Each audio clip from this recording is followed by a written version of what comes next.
The year is 1282. Prince Llywelyn ap Gruffydd, after several bruising battles with Edward, the English king, is confined to the area of Gwynedd to the west of the River Conwy. His brother Dafydd takes the fight to the English, laying siege to the castles of Rhuddlan and Harden. Copycat rebellions further south capture the castles of Aberystwyth and Carreg Cennen.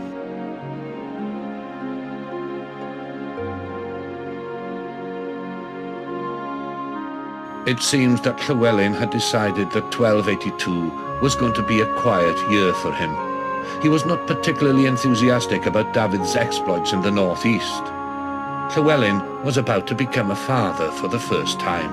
His wife Eleanor was due to give birth in June, but happiness was to elude him again. His beloved Eleanor died during the birth of his daughter, Gwenllian.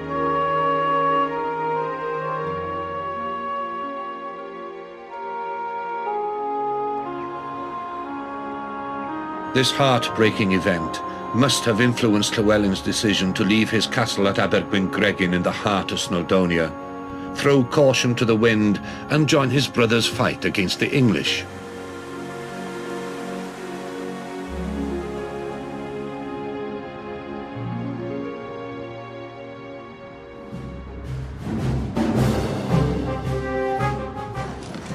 It was decided that Llywelyn would move his army to open a second front in South Wales.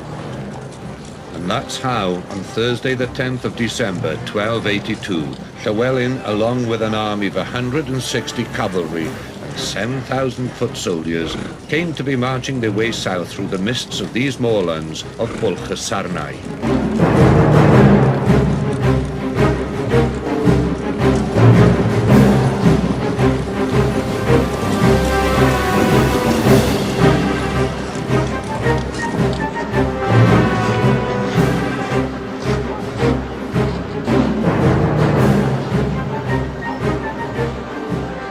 With dusk falling, they wearily marched down the long valley of Cwm Hir.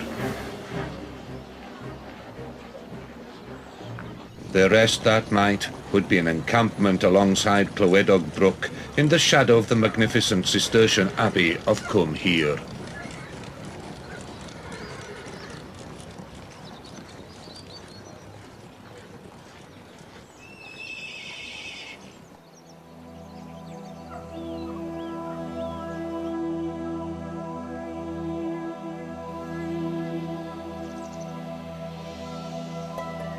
Today, the village of Abati Cwm Hir is rather hard to find, unless you're looking for it. The turning on the main road is easily missed. It's a quiet village that gives you the sense that nothing has happened here since those tumultuous days back in the 13th century. It's centered around the Happy Union Inn.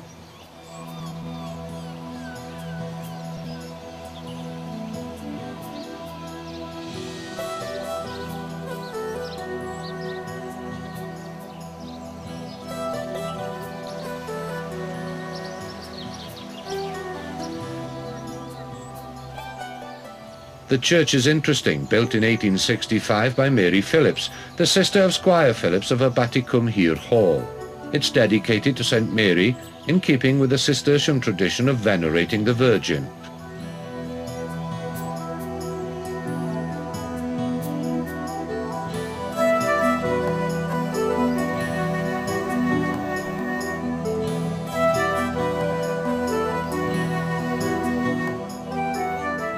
Leaning against the wall by the door of the church stands a coffin lid.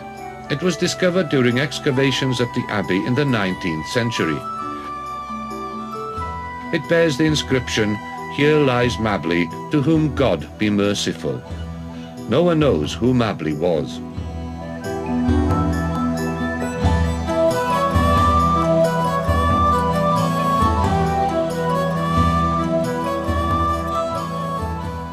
Another unusual addition to this church is this Portuguese wall grave.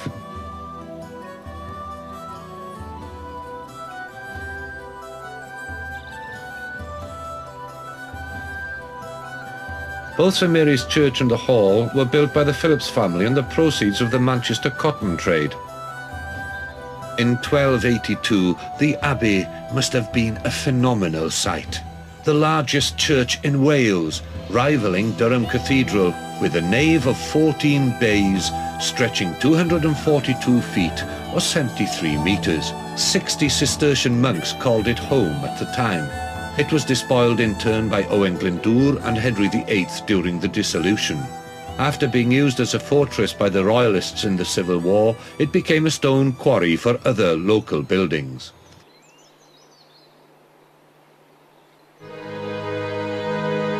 It seems that on the evening of the 10th of December, Llywelyn received a message from Edward Mortimer, one of the fickle marcher lords, inviting him to a secret rendezvous with them to discuss peace and the possibility of the marcher lords casting their lot with him against the English king.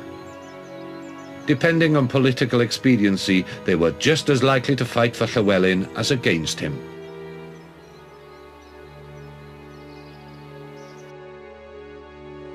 And so, convinced that the marcher lords were genuine, Llywelyn ap Gruffydd left the safety of his army at Cwm Hir, and with 18 of his closest advisers, travelled some 20 miles further south to meet the lords by the banks of the River Wye at Aberedu. From now on, it's difficult to differentiate between fact and legend. It seems likely that Llywelyn, so as not to draw undue attention to his secret rendezvous, left his 18 companions to guard his retreat at the ford of the river at Llechryd, proceeding unarmed and accompanied only by his young squire Gronw Vychan to Aberedu.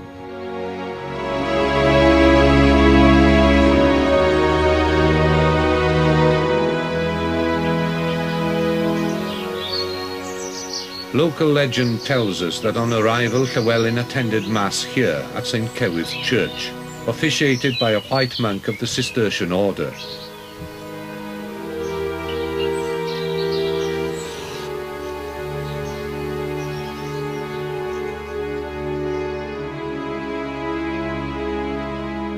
There is some documentary evidence that a Mass did take place, and as we shall see later, this proved to be crucial to the story of the 11th of December, 1282.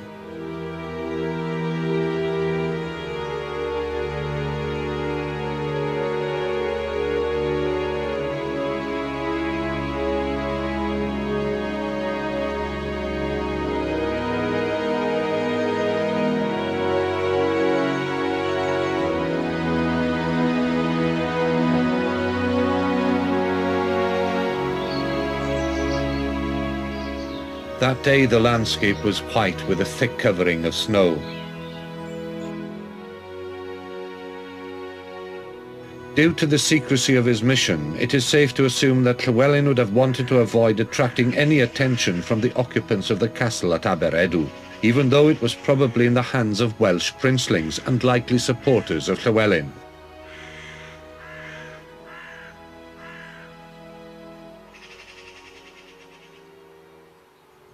Like all Welsh castles of the period, the castle is a motte castle, a mound built on a hill with commanding views of the surrounding countryside.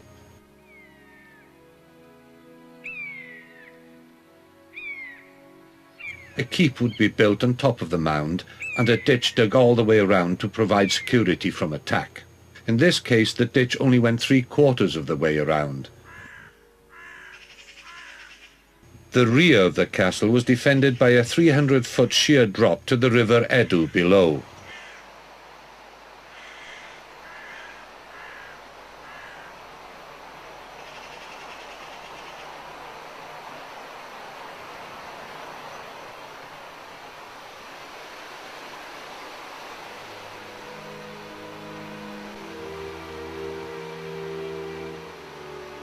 At Aberedu, Llywelyn was to meet a young gentlewoman who would lead him to the rendezvous with the marcher lords.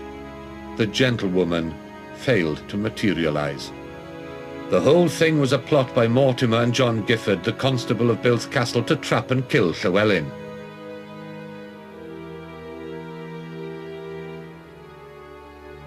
As the traitorous horsemen were closing in around them, Llywelyn and Gronw just managed to give their would-be captors the slip. They found a cave and hid there. The cave is still known today as Llywelyn's Cave.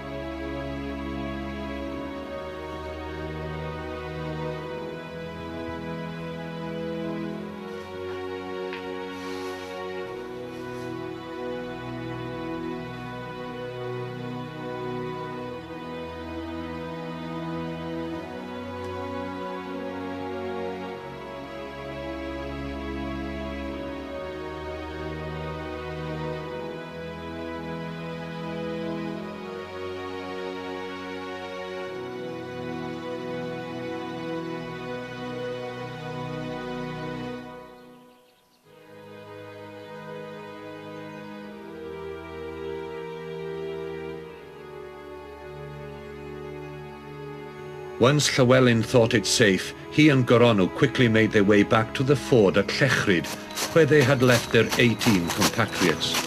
But their enemies were not so easily evaded and were in hot pursuit. Because of thawing snow, the river was in flood, but they managed to cross, hoping to throw their pursuers off their trail. Now a crossing had to be found so that the party could recross the Wye to the safety of Llywelyn's army on the northern side. On and on they galloped, with the plotters hot on their heels. They were refused assistance at Dowth Castle and had to follow the river Irvon towards Kilmerry, where they knew there was a wooden bridge. The bridge had been destroyed by their enemies as a defensive measure. What was intended to keep Llywelyn out was now in danger of trapping him in.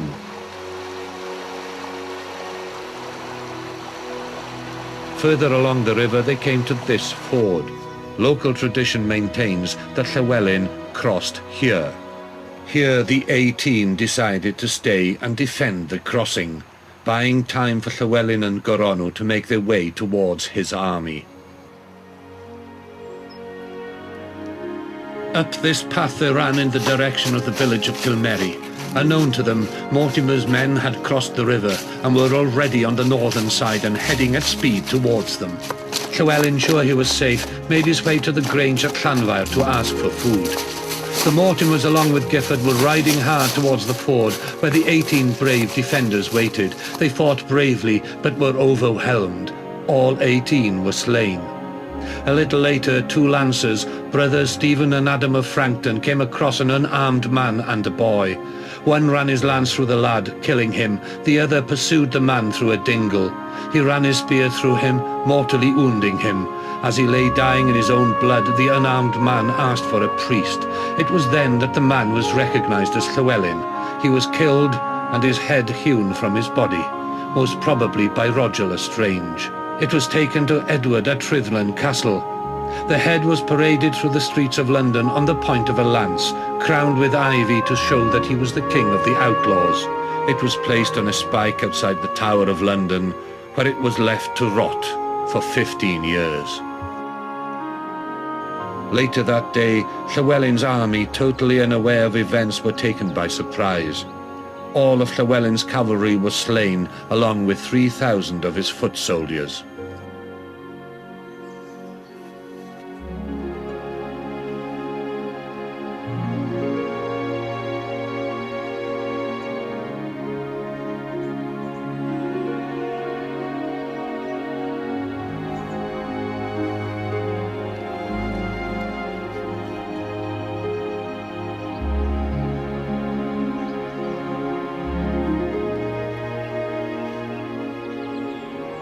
And so died Llywelyn, the last Prince of Wales. Because of a quarrel with the Pope, Llywelyn had been excommunicated.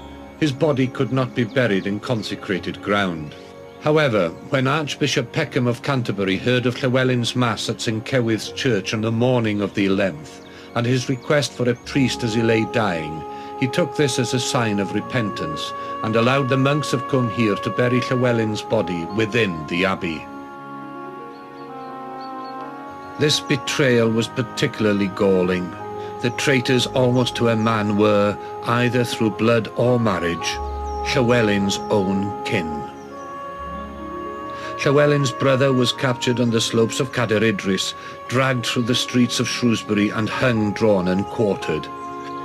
To ensure that Llywelyn's bloodline became extinct, his 6-month-old daughter Gwenllian was taken to the convent at Sempringham, Lincolnshire, where she died in loneliness some 55 years later. It seems that Edward took particular enjoyment in desecrating the insignia of Welsh nationhood held at Llywelyn's court at Abergwyn Gregin.